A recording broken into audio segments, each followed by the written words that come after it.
This is the Extra Point Podcast. During this podcast, we will dive deeper into our Sunday teaching and share practical next steps for your faith journey. Now, let's kick off the Extra Point.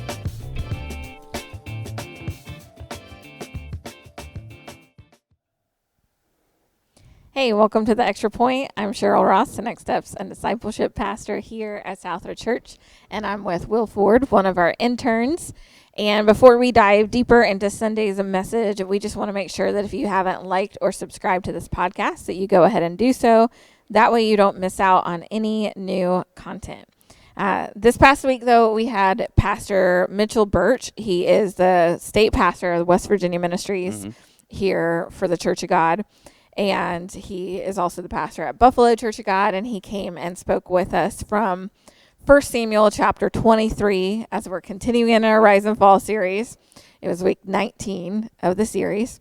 And from here on out, we're going to be like chapter to chapter, basically. But he shared from chapter 23, and he talked about finding a safe place and how David found a safe place in what they called the rock of escape. Yeah. But how that rock really symbolizes Jesus Christ for us, and Jesus being our ultimate refuge and shelter and savior.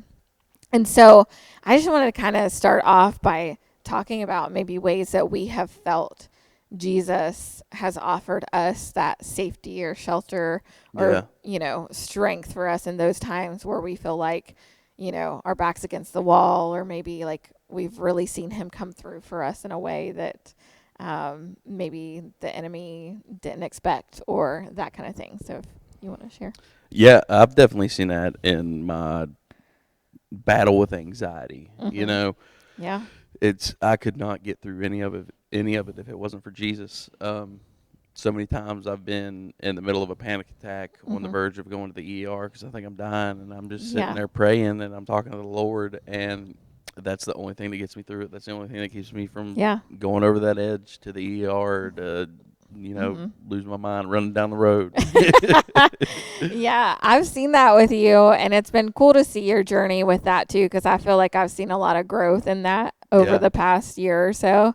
I think even just before you had surgery, like hearing you say like your mom talk about how you had like zero anxiety before you went in, like how it seemed like you were completely calm and at peace. And I was like, man, Will from like however many months ago, I don't think would have felt that way, like, or been that way with it. And so, it's cool because I think that the more that you see Jesus come through in those, the more your faith grows. And so in those times, like the more you're able to like remember, okay, God's gotten me through this before. Yep.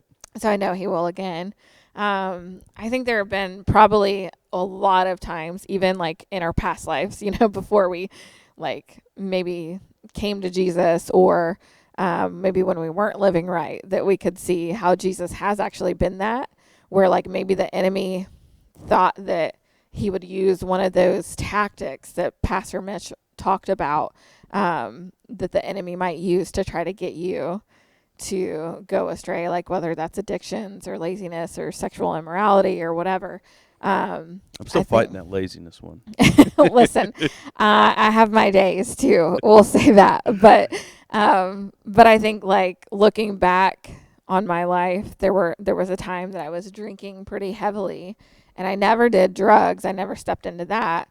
But part of that was because people wouldn't let me. Like I remember really clearly a time there was a night that I wanted to get high. I wanted to see what it was like. And my friends who were doing the stuff at the time were like, no.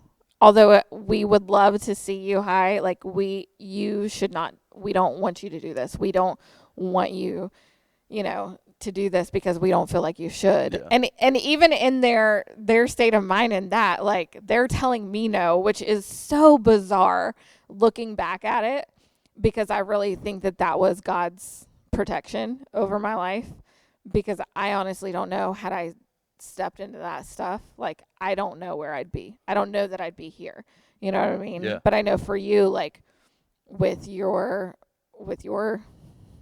substance abuse stuff, like if you want to share a little bit about that? Like, Definitely, yeah. While I was out there building my testimony, I love um, that. shout out to Jared Bodker for that one. um, I was a complete mess, and I should have been dead Mm-hmm. a billion times, just Mm-hmm. doing stupid things. There was one time I was drunk and on a side by side, and Mm-hmm. I flipped it down a mountain. Wow. And it's lucky that I didn't break my neck, and now I know Mm-hmm. it's because people at this church here were praying for me. They were praying for me Mm-hmm. to come to Jesus and Yeah. to find Him, and I know now that it was because the Lord had this call on my life, Yeah. Absolutely. and seeing that happen, seeing the Lord be faithful in that way, it really shows us Mm-hmm. that the enemy will try to lie, steal, and kill, Mm-hmm. and but God is always greater. God always comes Yes. before that. It comes above it, Mm-hmm. and I've witnessed it firsthand just by what has happened in my life. Mm-hmm. So many times that I've used substances that could have killed me, but they didn't Mm-hmm. because the Lord had this plan set in Yeah. place. Yeah. Absolutely. I love that. I think that's so cool, and just a testament of God and His goodness and His faithfulness to know that even when we were out there maybe not doing the right thing, Mm-hmm. following some of the enemy's tactics, falling into that God was still looking out and saying, like, no, I'm not done with you yet. Um, so it's just really cool. And I feel like we see that with David. David doesn't know exactly what that call and anointing is. Mm-hmm. We know on this side of it because we have the whole book to read and look Yeah. back on. But he didn't. And so, like, in those moments, it's got to be like that feeling of like, well, here I am. I don't know what you're going to do, but like he's able to, once everything happens and he is placed as king and all of that, he's able to look back and see even more so how God was there for him. And so I think that's really awesome. But so I think one of the things that Pastor Mitchell really talked about was he said that the safety that David found at the Rock of Escape and that we find in Jesus is contingent upon our continuous dwelling in His presence. So I want to talk for a minute about how, if that's the case, if it's contingent upon our continuous dwelling in His presence, how do we remain in the presence of God? Yeah. That's the hard part, isn't it? Yeah. So often that we'll just fall back into thinking we've got it, that our Mm-hmm. plans are the best plans. Yeah. And, it reminds me of that saying, humans plan and God laughs. Yeah. Yeah. And it's one of those things. But what we need to do in those moments, and when we notice that we're kind of Mm-hmm. falling into those old habits of me, me, me, me, me, Mm-hmm. we need to take time out of our days to try to put ourselves in the presence of the Lord. I really like this thing you've been showing us here on staff with Mm-hmm. the when we go into prayer, being silent, Mm-hmm. letting the Lord talk to us and just trying to sit at the Yeah. throne. And that's something that I think really moves that forward, moves that ball down the road to be Mm-hmm. closer to God. Is the more you practice that, the more Mm-hmm. you try to get closer to Mm-hmm. God, you get it gets easier. Yeah. It's kind of like meditation. It's hard to Mm-hmm. keep your mind quiet, Yeah. but the more you do it, the Right. easier it gets. Yeah, absolutely. I think that's great. I think one of the things that comes to my mind is that, like, the presence of God hasn't moved. You know what I mean? Often it's us. Yep. It's us who have moved, who have gone Definitely. away. And so the trick is just continually come back, right? Like Yeah. to continually go back before God, whether that's in prayer, reading scripture, doing the time of silence during your prayer, worship, like Mm-hmm. get that worship music on, whatever you got to do. I remember, like, when my dad passed away, I was out at the church camp that I went to at the time with the church that I was a part of at that time. And I remember, like, when I went back out to the camp until, later that week when the viewing and funeral and stuff was, Mm-hmm. like, because it happened on a Tuesday night. So I still had Wednesday, Thursday, Friday. I went back out to the camp, and my counselors were really awesome. They let me just hang out in the chapel out there. And I mean, it's a beautiful campground. So you're out in nature, which I've always felt more connected to God when I'm just out in his creation, Yeah, right? definitely. But I remember going into the chapel like during some of the other times we're there, maybe playing games or doing whatever. And I just remember going in, and I would crank the worship music. I'd turn on the sound system. I'd turn on the worship music, and I would literally just lay flat on my face and I would cry. I would let it out. Like, I would pray. I would worship, because I honestly, like, from that point, I didn't know where I was going to go live afterwards. I just knew I couldn't go back and live with my stepmom, like, Yeah. because of things. But I literally didn't know what the next step was or the next thing. I just knew that I just needed to be near God, and they let me do it. Like, they just let me go and do whatever I needed to do during those moments. But I'll never forget it, like, feeling like at peace during all of it, because I just knew no matter what, God was going to be with me. But in those moments, like, even if all you can do is literally listen to a song and cry, he's there with you. I think it's remembering that. And so I think that's where he talked a bit about, like, the role of spiritual disciplines within this is, like, getting into those things and continually doing them. Especially, I think sometimes in our nature, we want to, when things get hard, maybe we want to blame God and just go away from him. Yes. But I think if we can fight against that, because that's one of the enemy's tactics, I would say, is, like, lie to you and tell you, like, oh, God's not there. You know, if he was there, if he cared, he wouldn't let you go through this or whatever. But if you can fight against that and just go back into those disciplines, go back into his presence in those ways, then you're going to see, like, him pull you through that. That's something I want to circle back to. You know, you said that it's us that are far away. It's not God. That we need to always remember that God is right there with us. Yeah. No matter His what. Spirit literally lives within us, right? And so it's silly for us to think that God is distant when, like, if you are a believer and a follower of Jesus, he allows his Spirit to live and dwell within you. Yeah, it's us putting up these walls, and we need to work through these spiritual disciplines to break those walls down. Yeah, absolutely. And so within that, he talked a bit about, like, living in the fullness of Christ's power. And that power that we have, like, Christ's power, is through his Spirit that lives within us, right? Yeah. And so he said that living in the power of Jesus means being proactive in our faith. And that looks like, you know, standing against injustices, some of those things that we talked a little bit about last week, I feel like. But what does that look like, I think, in your everyday faith? What does it look like to really live in the fullness of Christ's power?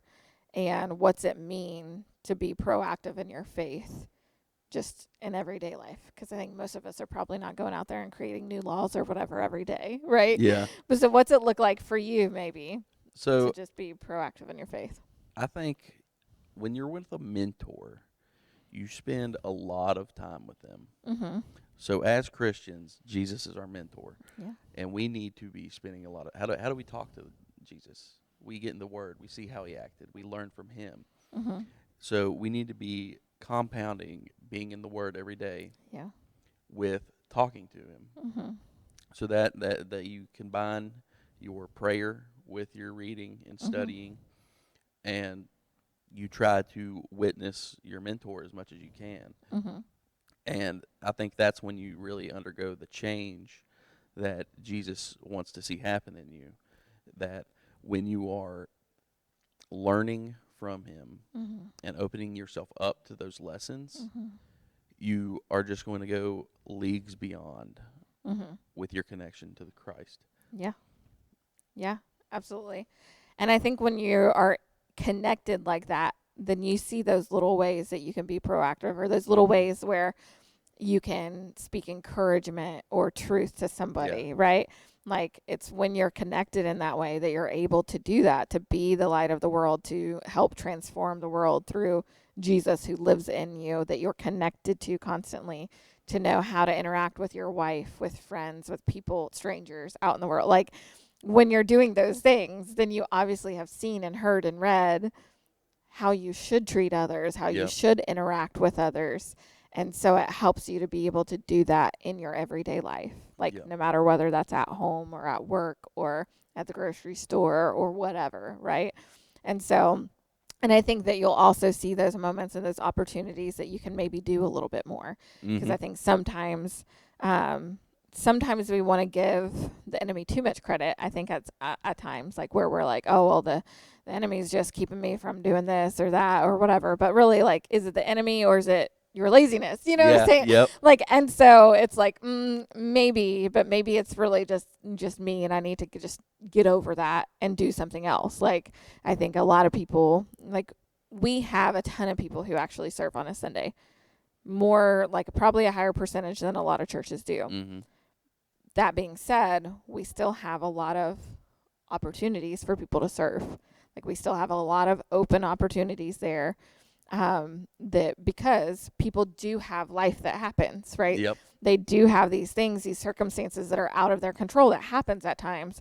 And so, like, it could look like, oh, we have enough people, but really it's just people that are stepping up or stepping in, or like we're combining classes or those type of things. And so, like, sometimes though we'll allow what we think the enemy is doing or those circumstances that are out of our control keep us from stepping into another way that we can be proactive in our faith, Yep. which I would say is serving, because I think that is something that if you are a follower of Jesus, you are called to serve as well, right? Yeah, Like, we're called to have that servant heart, you know. just as he did.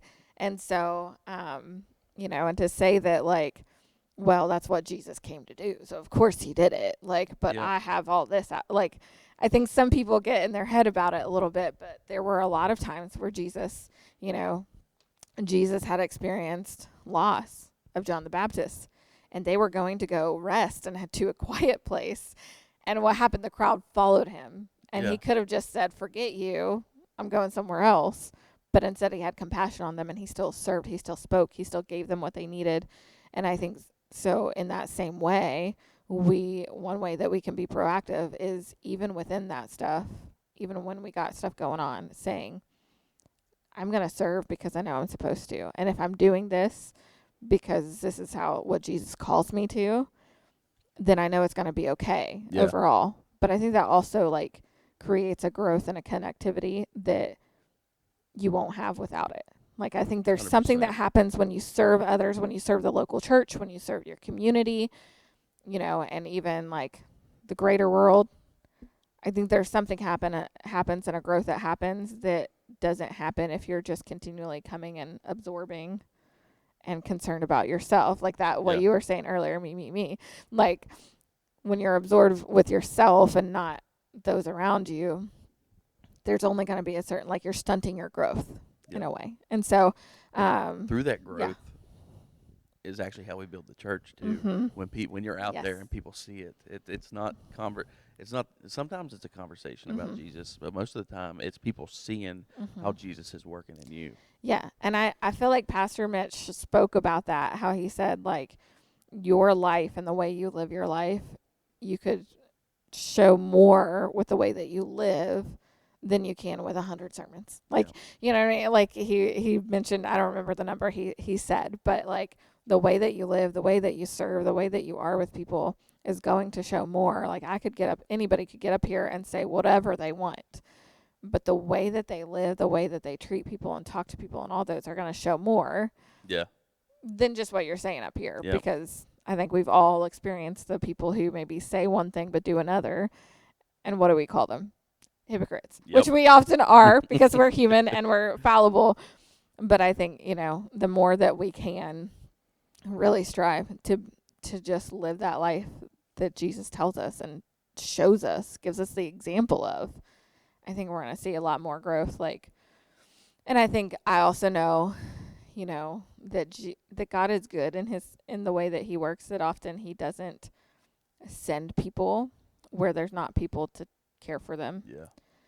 And so, even though it might look like things are good and we have lots of people serving, if we had more people serving, would God send more people here? Yeah. And so it's things like that to think about, like, okay, how can we really transform our area, our community even more by the things that God might be calling us to do, to finally step up and step forward and say, okay, yes, all this junk's going on in my life, but because I know that Jesus is my rock, then I can still do for others and trust that he's going to keep me and my family in the shelter of his wings, like he talked about, Psalm 91, and know that I'll get through it still. Like, I think Pastor Mitchell's story about losing his wife and mother-in-law, and how he continued to serve and continued to do things, and how the people who've seen him, like that saw him continue to do that,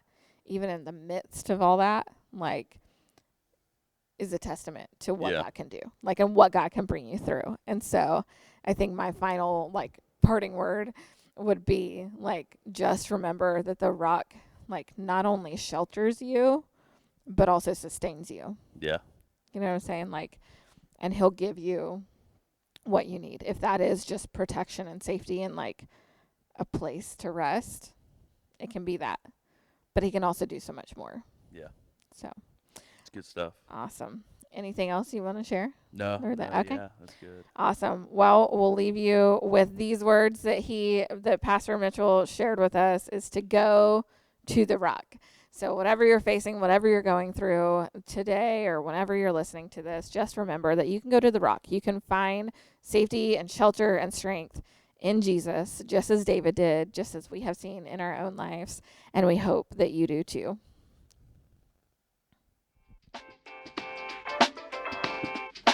Thanks for tuning in to The Extra Point. Be sure to subscribe to the Southridge Church podcast and tune in every Wednesday for another episode of The Extra Point.